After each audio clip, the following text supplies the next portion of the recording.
Welcome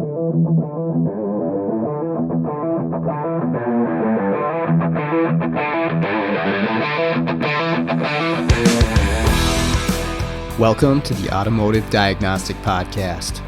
We're going to explore ways to sharpen our diagnostic skills, find learning resources, and hear from experts in the automotive field. This episode is brought to you by L1 Automotive Training and Keith Perkins. If you're looking for education on module programming, J2534, EEPROM work, key and immobilizer, electrical diagnostics, or drivability diagnostics, Keith has a website, l1training.com, that's got over 60 hours of training videos on all those subjects and more. When I first started out doing mobile, I utilized Keith's videos on module programming in J2534 in order to get my head wrapped around what I would need for the tooling, the computers, the software setups, what kind of obstacles I would be up against when I'm out there programming modules on cars. And it was a huge benefit to me. And I continue to use the training videos that he has on his website. So I strongly recommend checking out l1training.com. The link is in the show notes. Hey, what's going on, automotive world? Welcome to another episode of the Automotive Diagnostic Podcast. My name is Sean Tipping, and I'll be your host once again for this week's episode. Thank you so much for joining me. I'm going to go over a case study this week for a vehicle that kicked my butt. I felt a little bit silly once I actually found out what the problem was, but we'll get to that, and you can share if you've been through something that's similar. This was, I would say, a learning experience for me. I mean, once I saw what the problem was, it was very obvious, but it took me several hours to get there. We spent a lot of time on this one. So this was a 2018 Acura RDX. It's the SUV, and this was a programming job that the shop called us in for. Keyless access control unit, which is just the control module that is going to work with the proximity keys in order to, identify that the key belongs to the vehicle. And then, it serves as the immobilizer or one of the immobilizer modules for the vehicle in order to key it up and to start it. But it's going to be in charge of running the antennas and taking the signal from the key, and then working with both the engine control module and the body control module in order to give it the thumbs up that, like, hey, this is okay to key up. Interestingly enough, some of these Hondas and Acuras of this era that use a 9-speed transmission, the transmission control module for the 9-speed is actually part of the immobilizer system as well. And that is something to be aware of if a shop replaces a TCM on the 9-speed Hondas or Acuras. We had I think it was a 16 Pilot. It will be immobilized until that transmission control module is actually registered within the system, which that job, separate from what we're doing here, actually presents its own challenges in order to do that, especially that if you don't even know that the TCM is part of the immobilizer system on those. But it kind of puts it into the same state where the vehicle is basically unresponsive when it is in that immobilized state. Like, you press the button on the dash and literally nothing happens. And I'll show you some ways to get around that with these systems. But it was, somewhat expected with this particular vehicle because the keyless access control module had been replaced. It is essentially the immobilizer module for the vehicle, or again, at least tied in with the rest of the immobilizer system. And so if it's new, it's not registered, then of course, it's not going to key up the vehicle. Now, we have done a ton of keyless access units for Hondas or Acuras.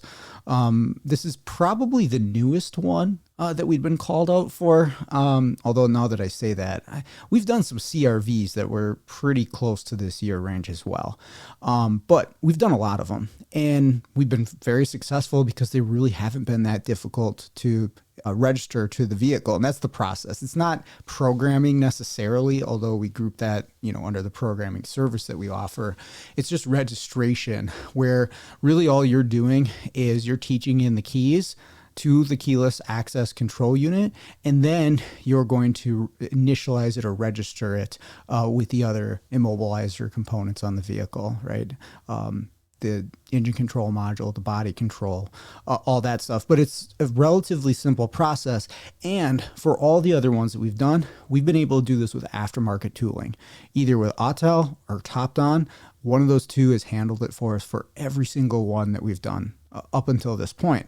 And actually, TopDon worked fine for this too eventually. But there is a Honda tool that can be used. I'll talk a little bit about that and the challenges that you might run into if you're trying to use that tool.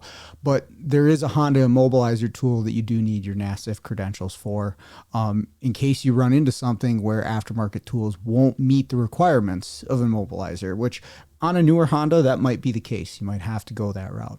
Anyways, we get called in. We've done a ton of these things. Didn't think a whole lot of it, but we get out there, and Steve was actually the first person that went out to this vehicle, and we tried to register it, and we can't get anywhere. Basically, you get to the point of registration where it would normally learn in the keys, and it just says failed. And we try every tool that Steve had with him. He didn't have the Honda tool with him at the time, but every tool that he had got the same response. Every way that we tried got the same response. And so we went through service info while he was there just to see, are we missing something? Is there a different step on this particular vehicle that other Hondas and Acuras don't have? And service information is not excellent at really telling you what has to happen. It says to register the unit, but it basically, if you go into service info, you look this up, it says hook up the scan tool, go to this function, and then read the directions on the tool. So in service information, it doesn't break it down for you step by step. It just says do what the tool says. And, with aftermarket tooling, there's always a question mark of have the steps been translated correctly in the correct order. I've had plenty of applications like that where I'm using, a Chinese-based tool, and it has the instructions on there, but they're out of order. Maybe it has a step that doesn't apply to this vehicle. Maybe it's just translated strangely or just plain incorrect. Hey, have you ever been faced with the challenge of sourcing, installing, and programming a used control module in a vehicle? I know a lot of us have. It seems to be happening more and more often today with the volume of control modules on vehicles, the cost of some new ones, or even the availability of new control modules. In some cases, used may be the only option. So what do you do here? I strongly recommend checking out SJ Auto Solutions and Tommy Oliva. Tommy offers a cloning service for used control modules to make these things plug and play for the vehicle that you're working on. In a lot of cases, he is also able to source the control modules if you're unable to locate one for the vehicle that you're working on. But once you get connected with Tommy, he's going to offer fantastic support from start to finish to make sure that that control module is going to work in your application. He's also got tech support that he offers through his website, along with some free resources there as well on information about used control module programming. So make sure to check out SJ Auto Solutions. I can't recommend that enough. And then you're either missing something or not doing something correctly.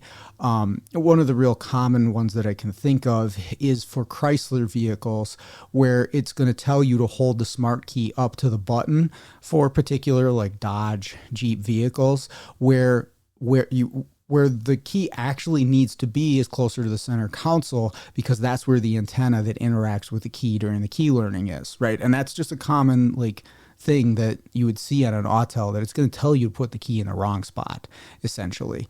And there's all kinds of stuff like that. So where I'm going with that is service information is telling us to read the tool, and then, we're relying on the instructions on the tool. But that's why I had Steve tried all the different ones, and each one kept coming up with the same result. Now, at this point, we get called in to do a lot of programmings on vehicles for modules that are meant to correct a problem. I mean, I would say most of the time that's why we're getting called out, is they've replaced a module in order to correct a problem. The issue that we have, or the challenge that we're up against, is we don't always know exactly what the problem was before, and we also don't know if they diagnosed it correctly. And so we're put into an immediate question mark there. Of course, we'll try to find out, like, why are we replacing this module? What was the situation before? What are we trying to or hoping to correct? And it puts us in a situation a lot of the time where even if we know what it is, like, okay, it's a no start or it's a no communication, now we're going in and trying to program a module on something where the issue was not diagnosed correctly. So whatever that problem is, it still exists on the vehicle. Let's just say the network was shorted to ground somewhere, and it wasn't this module that they replaced, but they thought that it was going to fix it.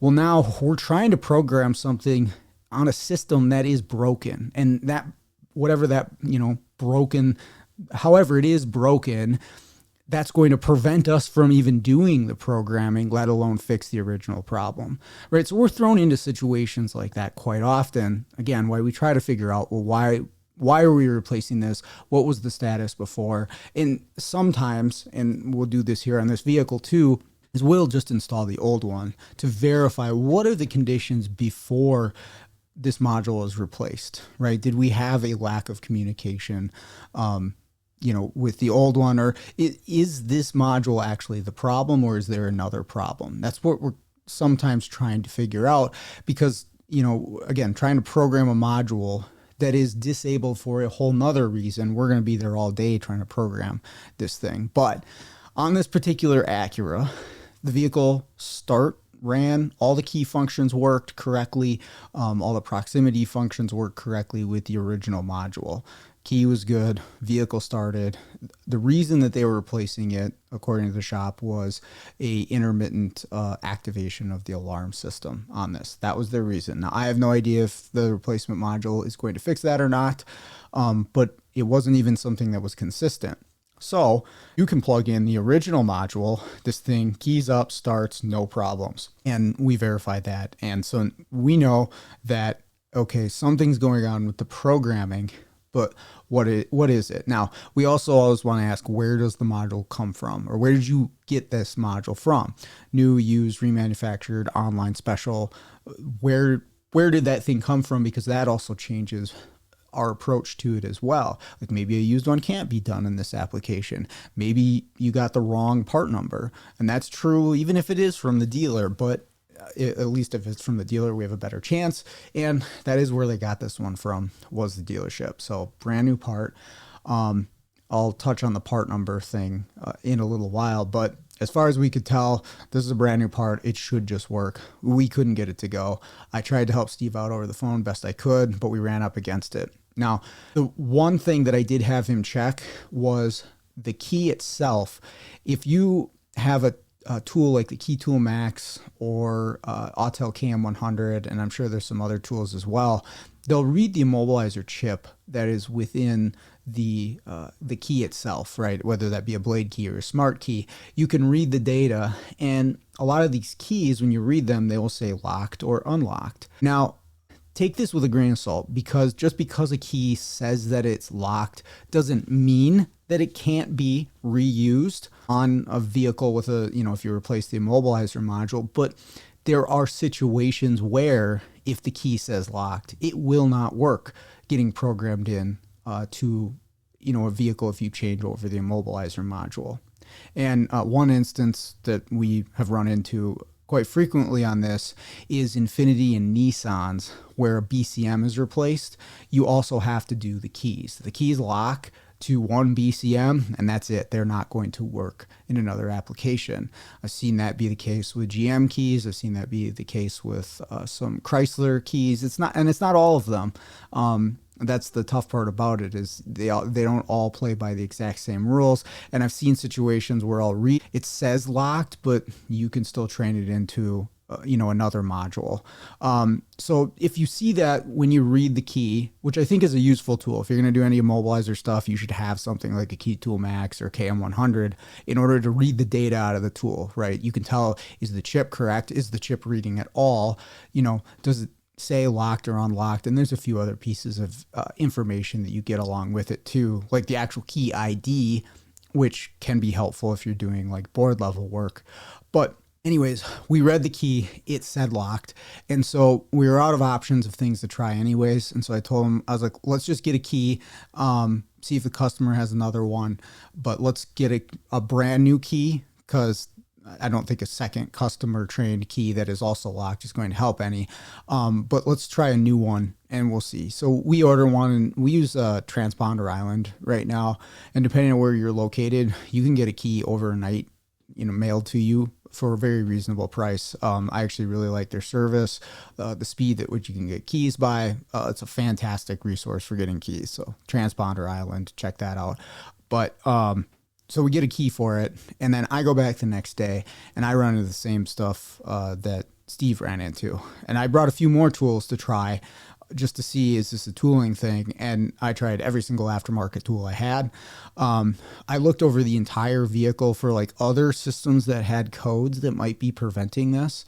And I got a tip from a friend of mine, so credit to him, is to make sure that none of the other immobilizer modules have codes in them, because those codes being present in the other modules can prevent the registration from happening on some of these Honda immobilizer systems. And there wasn't a code in any of the modules. I was getting blocked at the same spot that Steve was, and I tried a new key. So took the other key out of the vehicle, and then I tried the new key and tried to get this to trade in, and couldn't make it happen. Same thing, got blocked right when you get to the point of where you're going to register the key itself. Okay. And that is part of the process. And it's really like the first step in the registration. Now, one thing I do want to point out here, and this is useful for any Honda push button stuff, and especially if you're doing an immobilizer module, is you can actually get the car to key up using the scan tool. And Autel or TopDon was able to do this. Once you try to connect to the vehicle and it can't because the key's off, it's going to say, is this a push button start vehicle? You hit yes, and then it has you hold the start button, and then it will actually key up the vehicle. Now, the immobilizer light will be flashing in a case like this, and you won't be able to start it, but at least everything is powered up and you can do a full system scan. And that's obviously helpful to identify if you have any other issues, but it is also part of the process of getting things rolling within the keyless entry module for the registration process. So just keep that in mind. If you need to key up one of these Honda Acura vehicles and after a module's been replaced, use one of these aftermarket scan tools and it can key it up. Now, the Honda tool can do that as well, but you can just hook up a TopDon and get it to key up, I think, even quicker. So at this point, I'm out of options for the aftermarket tooling that I have. I've tested the key, and the original one says it's locked. The new one says it's unlocked. I've tried both of them. It doesn't seem to be working. I was questioning, did we get the right key, but matched everything up, FCC ID and all that was exactly what it needed to be. Still not working. So at this point, I'm like, okay, I'm going to try the Honda tool, right? So there's the Honda HDS, which you can just purchase a subscription through it's Honda Tech Info or Honda Service Express. You make an account, you buy a subscription. Now there's various subscriptions for both lengths and what you're trying to do.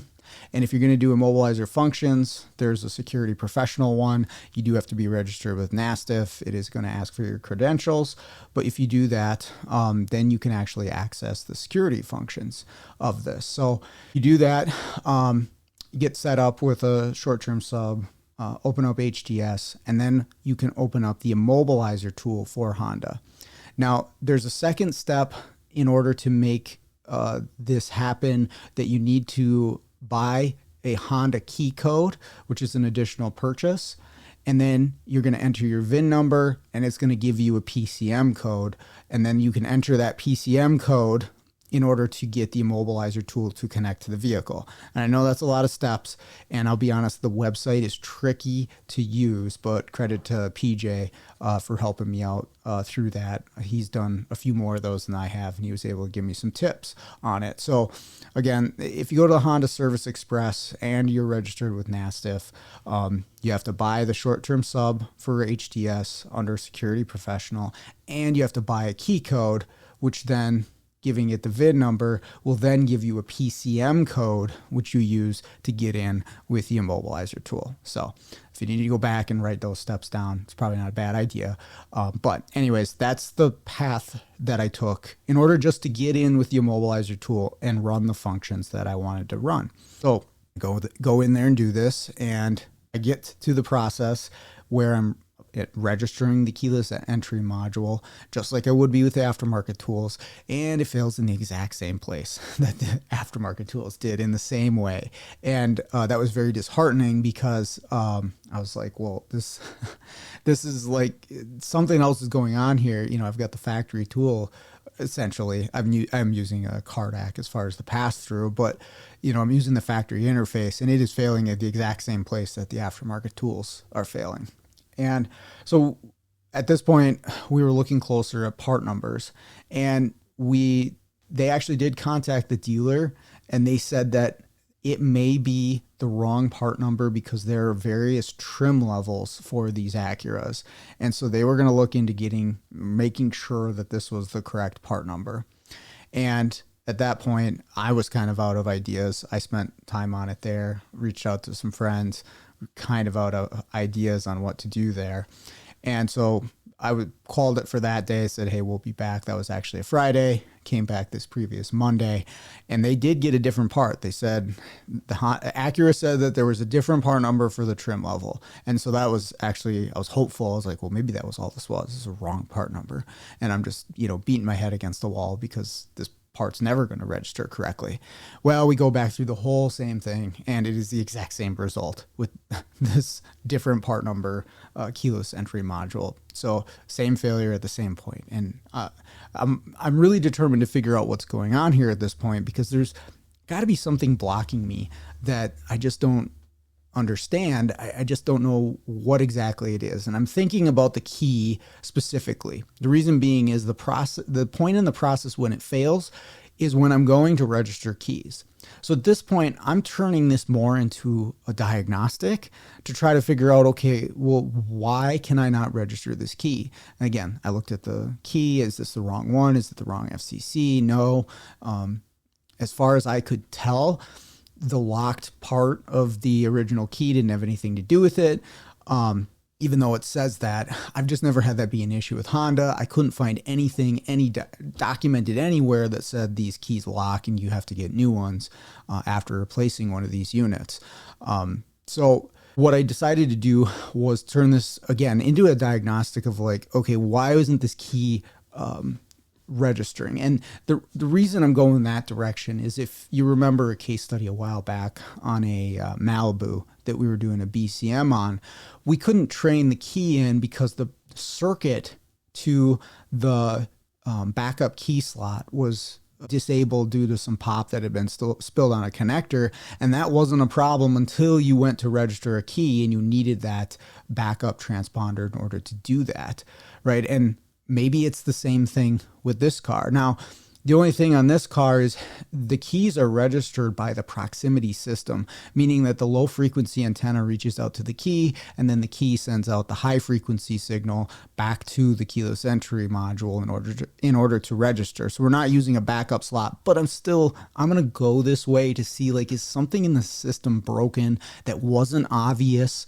under normal vehicle operation, but is broken when we're trying to register a key. So I'm going to use the diagnostic box tool for this. They have a proximity key tester, which there's some other tools out there, but it's my favorite just because it's simple, easy to use, and just, it's battery powered. You can grab it. It's super noisy, makes some weird noises, but it gives you a real good feedback if the system is working both on the low frequency antenna side of things, the 125 kilohertz, and on the output of the key, which you can use other tools for the the high frequency, like 315, 433.